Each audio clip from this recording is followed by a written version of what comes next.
Welcome to Ricbul's Reviews. In today's episode, we'll be looking at Hasbro's 1995 X-wing fighter.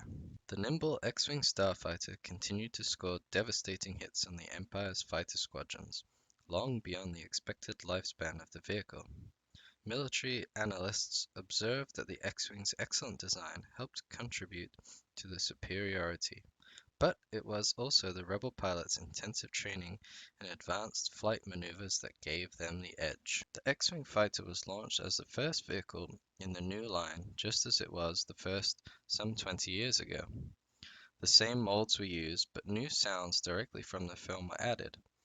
While the light from the fuselage has been removed, the main difference is a dramatic new paint job instead of the previous paper stickers. The operations of the wings is the same as the older one. You push down on R2's head, which is better looking than the previous one, to lock the wings open, and behind him is a button to release them. The sound is produced when you push this button on the underside of the ship. It takes two AA batteries to power it. This one, the interior of where the batteries go is a bit corroded, so I need to clean that out.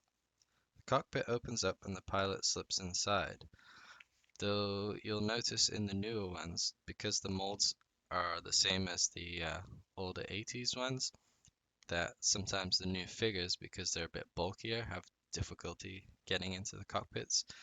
You'll see it in the new Millennium Falcon video coming soon.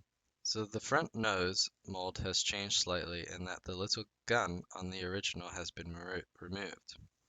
On the front underside is the landing strut that opens manually.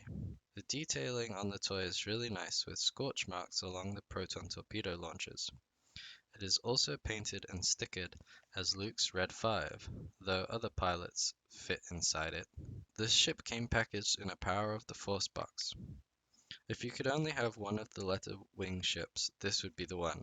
It's iconic with Star Wars and is a hero ship. X-wing training focused on getting into the 6 o'clock position behind an enemy. From here, a pilot can fire the finishing shot with relative ease. The unparalleled agility of the X-wing came from a number of factors inherent in the basic spacecraft. Flying in a cruise or non-combat mode, typically used for patrol operations, X-wings operated with their 4 S-foils in a closed position. In this state, the Starfighter's 4 Incom 4L4 fuselage thrust engines were kept close together for maximum speed and thruster capacity. When switched into combat mode, the S-foils deployed and locked in an open position. The X-wing took on the silhouette that gave it its common designation.